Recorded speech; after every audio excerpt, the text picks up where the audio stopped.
Hello students, मैं आपका physics गुरु नितिन भटनागर अगले सेशन में आपके साथ हूं। अभी तक हमने देखा कि वैद्युत प्रतिरोध किसे कहते हैं, ओम का नियम, वैद्युत धारा। अब हम एक और इम्पॉर्टेंट टॉपिक को डिस्कस करेंगे, दैट इज विशिष्ट प्रतिरोध, या जिसको हम कहते हैं प्रतिरोधकता। प्रतिरोध से मिलता जुलता वर्ड है, but this is a different property of materials. तो हम नेक्स्ट टॉपिक स्टार्ट करते हैं स्टूडेंट्स। आइए, विशिष्ट प्रतिरोध या प्रतिरोधकता, that is called specific resistance और रेजिस्टिविटी। तो जब भी किसी चालक में धारा प्रवाहित की जा रही है तो चालक में वैद्युत क्षेत्र की तीव्रता E और उसमें जो धारा घनत्व है J, इन दोनों के अनुपात को कहते हैं हम विशिष्ट प्रतिरोध या प्रतिरोधकता, और इसे हम रिप्रेजेंट करते हैं रो से, दैट इज कॉल्ड रो। ये अपने आप में एक नया सिंबल है। तो rho is equal to E upon J।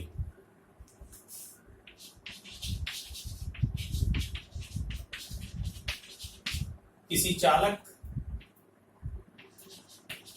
में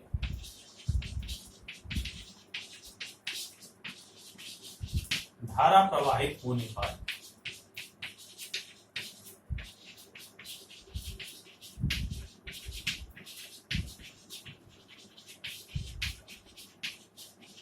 चालक में वैद्युत क्षेत्र की तीव्रता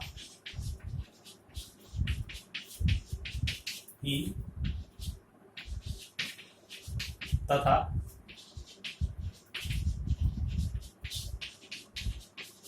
उस स्थान पर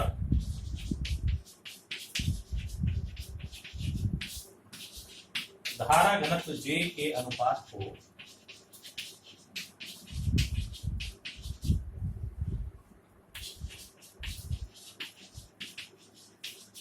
चालक के पदार्थ का विशिष्ट प्रतिरोध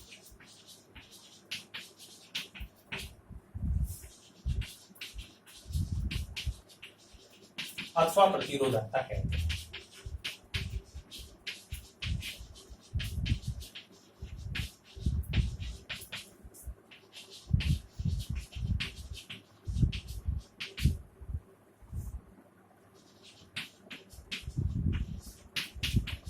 इसे रो से प्रदर्शित करते हैं।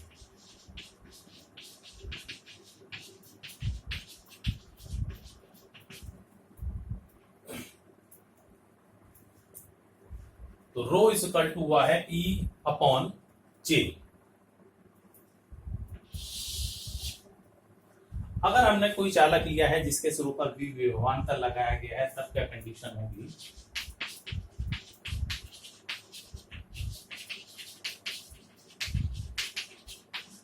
यदि किसी चालक की लंबाई L अनुप्रस्थ क्षेत्रफल A हो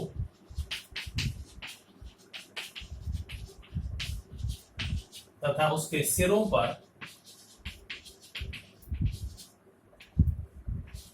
V विभवांतर लगाने पर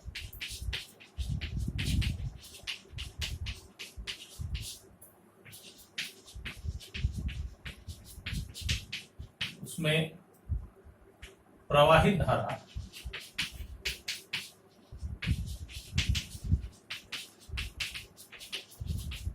I हो, तब ये हमने एज्यूम कर लिया कोई L लंबाई अनुप्रस्थ क्षेत्रफल का चालक लिया है और V विभवांतर लगाने पर उसमें I धारा बह रही है, तो जो वैद्युत क्षेत्र की तीव्रता होगी E will be equal to V upon L। और जो चालक में प्रवाहित धारा होगी I इज इक्वल टू होगा V अपॉन R।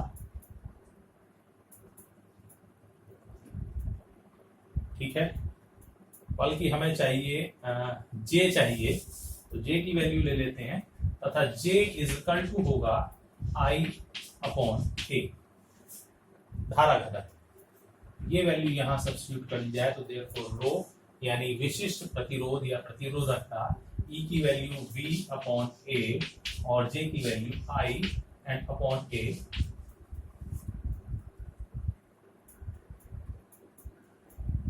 ठीक है,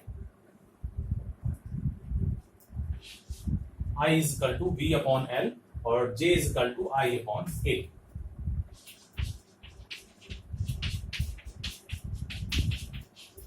परंतु V upon I is equal to है R, और ये है चालक का वैद्युत प्रतिरोध।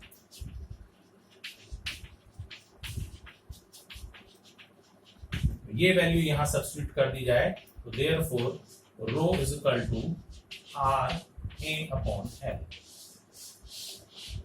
ये एक इंपॉर्टेंट रिलेशन आ जाता है विशिष्ट प्रतिरोध के लिए, R rho is equal to R A upon L। यहां से अगर इसका मात्रक देखें तो ohm metre square upon metre, it means मात्रक होगा ओम मीटर, इसका मात्रक है ओम मीटर।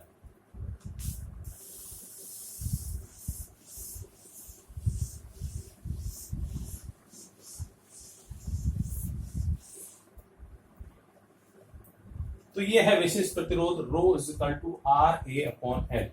इस सूत्र की सहायता से अगर आप देखें तो देखने में प्रतीत हो रहा है कि रो जो विशिष्ट प्रतिरोध या प्रतिरोधकता है वो चालक के क्षेत्रफल और लंबाई पर भी डिपेंड कर रहा है, लेकिन स्पेशली ध्यान रखें this is characteristic property of material. ये पदार्थ के विशिष्ट गुणों में शामिल है, इसीलिए नाम विशिष्ट प्रतिरोध दिया गया है। ये ना तो क्षेत्रफल पर डिपेंड करता है ना ही लंबाई पर। क्यों नहीं डिपेंड करता उसको डिस्कस करते हैं हम आगे। तो rho is equal to R। वैद्युत प्रतिरोध के लिए हमने डेरिवेशन लिया था और R बराबर हमारा सूत्र आया था ml upon AN E square into tau. ये वैल्यू हम यहां सब्स्टिट्यूट कर रहे हैं तो ml upon AN E square into tau that is R and A upon L. A gets cancelled, L also gets cancelled, so we got a relation। हमारे पास एक सूत्र आ जाता है rho is equal to m upon n E square into tau। तो इस सूत्र की सहायता से देखें आप, ना तो इस सूत्र में L है ना A है, तो इसका मतलब है ना ये लंबाई पर निर्भर करता है ना ही अनुप्रस्थ क्षेत्रफल पर निर्भर करता है। ये डिपेंड करता है m क्या चीज है, मुक्त इलेक्ट्रॉनों का द्रव्यमान नेवर चेंजेस, कभी नहीं बदलता। ई इलेक्ट्रॉनिक आवेश कभी नहीं बदलेगा। इसका मतलब केवल दो फैक्टर्स रह गए n और टॉ, जिनके ऊपर मुख्यतः ही निर्भर करता है। n है किसी पदार्थ के प्रति एकांक आयतन में मुक्त इलेक्ट्रॉनों की संख्या। इसका मान केवल पदार्थ की प्रकृति पर निर्भर कर सकता है, यानी एल्युमिनियम की जगह अगर हम आयरन ले लें, तांबा ले लें, सोना ले लें, अलग मटेरियल के लिए n की वैल्यू अलग होगी। इसका मतलब पदार्थ की प्रकृति पर निर्भर करता है। दूसरा टॉ और जो टेम्परेचर पर डिपेंड करता है। तो यहां हम लेकर के चल रहे हैं, आते हैं किसी पदार्थ का विशिष्ट प्रतिरोध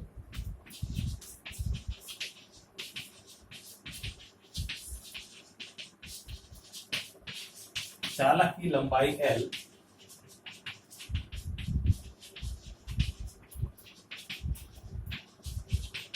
तथा अनुप्रस्थ क्षेत्रफल A पर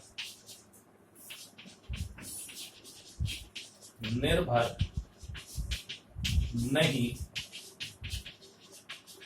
करता है।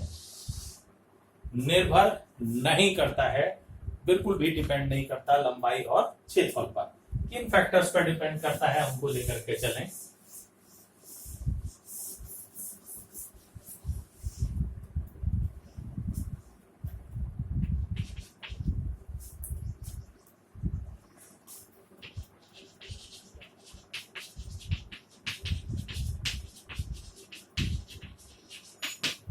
तो विशिष्ट प्रतिरोध फर्स्ट डिपेंड करता है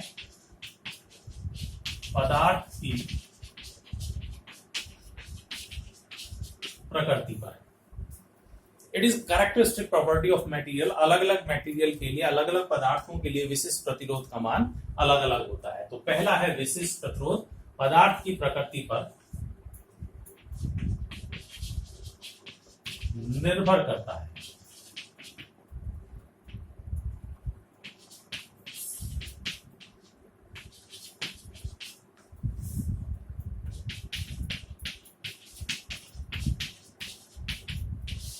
और दूसरा फैक्टर है ताप पर, टेम्परेचर पर।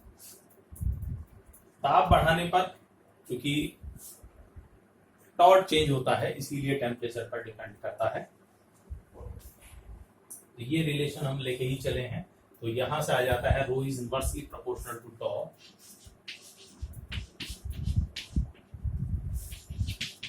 फिर वही अभी हमने पहले डिस्कस किया था, ताप बढ़ाने पर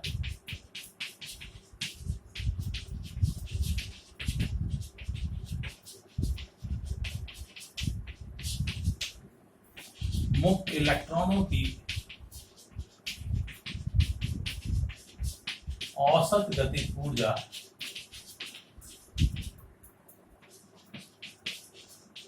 तथा उनका वर्ग माध्यम मूल मान, वर्ग माध्यम मूल वेग, दैट इज कॉल्ड VRMS, बढ़ जाता है तथा टॉ इज इक्वल टू होता है लैम्डा अपॉन VRMS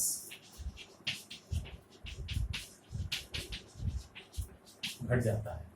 और जैसे ही टॉ घटेगा रो की वैल्यू बढ़ जाएगी। आता है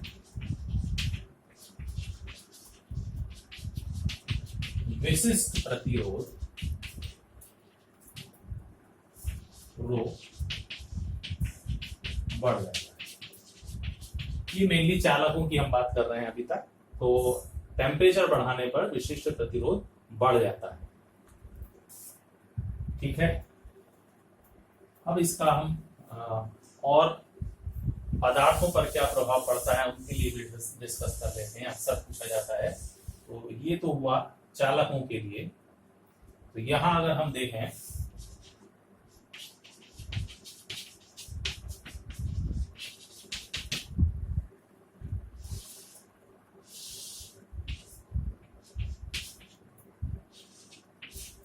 इधर हम विशिष्ट प्रतिरोध ले रहे हैं, यहाँ हम टेम्परेचर ले रहे हैं। तो लगभग ये कंडीशन आती है कि हमने कॉपर के लिए लिया है, तांबे के लिए। स्टार्टिंग में थोड़ा वेरिएशन आता है, लेकिन फिर टेम्परेचर के बहुत बड़े मान के लिए क्या है, कांस्टेंट, सॉरी कांस्टेंट नहीं, टेम्परेचर के डायरेक्टली प्रोपोर्शनल है। ताप के सीधे सीधे अनुक्रमानुपाती बढ़ रहा है, टेम्परेचर बढ़ाने पर बढ़ रहा है। तो ये है चालकों के लिए, जिसे हम मुख्यतः कहेंगे कि ताप बढ़ाने पर विशिष्ट प्रतिरोध बढ़ता है। इसके बाद हम लें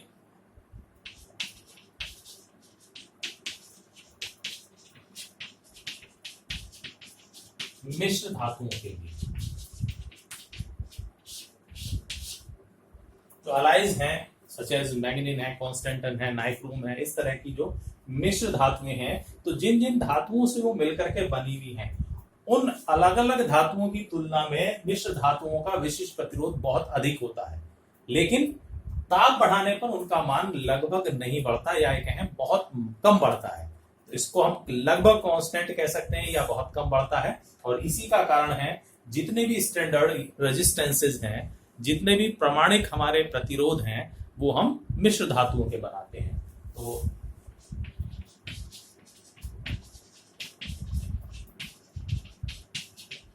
मिश्र धातुओं का विशिष्ट प्रतिरोध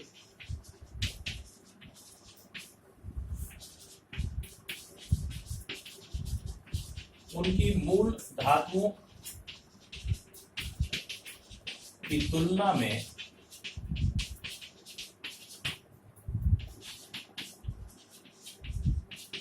बहुत अधिक होता है,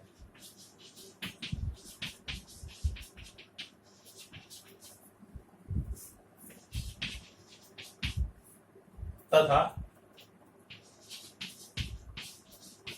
इसका मान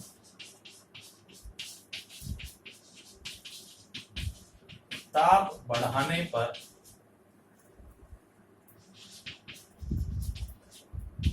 बहुत कम बढ़ता है, बहुत धीमी गति से बढ़ता है। तो अगर ये ग्राफिकली हम शो करना चाहें, या टेम्परेचर लें या विशिष्ट प्रतिरोध लें,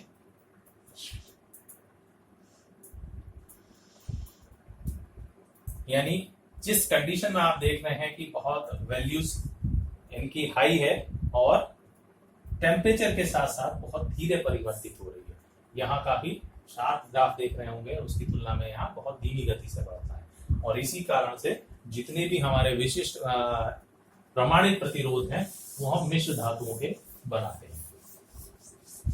एक और मेटेरियल हमारे पास रहता है जिसे हम कहते हैं अर्धचालक।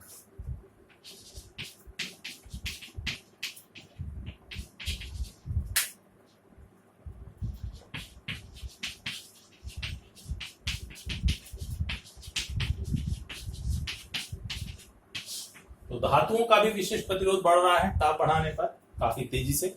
मिश्र धातुओं का भी बढ़ता है लेकिन बहुत धीमी गति से।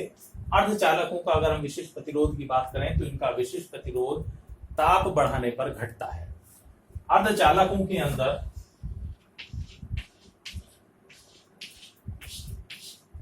कोवलेंट बॉन्ड, सहसंयोजक बंध बने हुए होते हैं। ठीक है, सहसंयोजक बंध बने हुए होते हैं जिनमें क्या होता है, इलेक्ट्रॉन्स की शेयरिंग हुई भी होती है। ये इलेक्ट्रॉन्स हम दिखा रहे हैं। तो जैसे जैसे हम ताप बढ़ाते हैं ये सहसंयोजक बंध टूटने शुरू हो जाते हैं और उनके कारण मुक्त इलेक्ट्रॉनों की संख्या बढ़ जाती है, चालकता बढ़ जाती है और प्रतिरोध और विशिष्ट प्रतिरोध घट जाता है। तो ताप बढ़ाने पर अर्धचालकों में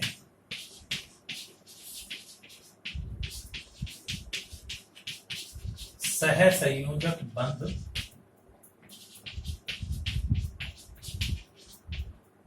टूटने लगते हैं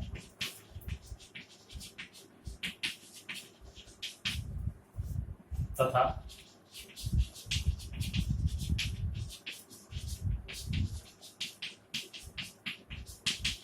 मुक्त इलेक्ट्रॉनों की संख्या बढ़ जाती है।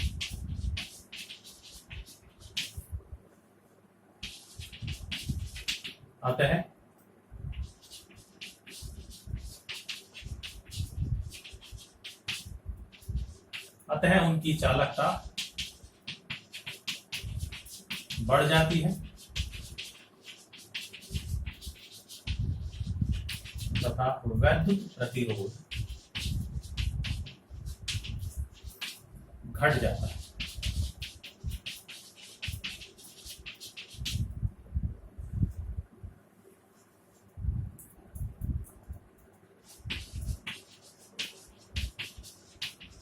विशिष्ट प्रतिरोध और वैद्युत प्रतिरोध दोनों ही घटते हैं। तो इस तरीके से ये लिया गया है अर्धचालकों के लिए। अगर इनके लिए हम ग्राफ ड्रॉ करें, यहाँ टेम्परेचर, यहाँ विशिष्ट प्रतिरोध, तो इनका ग्राफ लगभग इस तरीके से आता है, यानी टेम्परेचर बढ़ने पर विशिष्ट प्रतिरोध घटता चला जाता है। तो ये था एक इंपॉर्टेंट टॉपिक, विशिष्ट प्रतिरोध, स्पेसिफिक रेजिस्टेंस और रेजिस्टिविटी, विशिष्ट प्रतिरोध या प्रतिरोधकता। तो स्टूडेंट्स इसको तैयार करिएगा और ध्यान रखिएगा कि ये चालकों की लंबाई या अनुप्रस्थ क्षेत्रफल पर निर्भर नहीं करता। This is an important topic. तैयार करिए, बेस्ट ऑफ लक। बाकी नेक्स्ट सेशन में हम डिस्कस करेंगे। तब तक के लिए थैंक्स।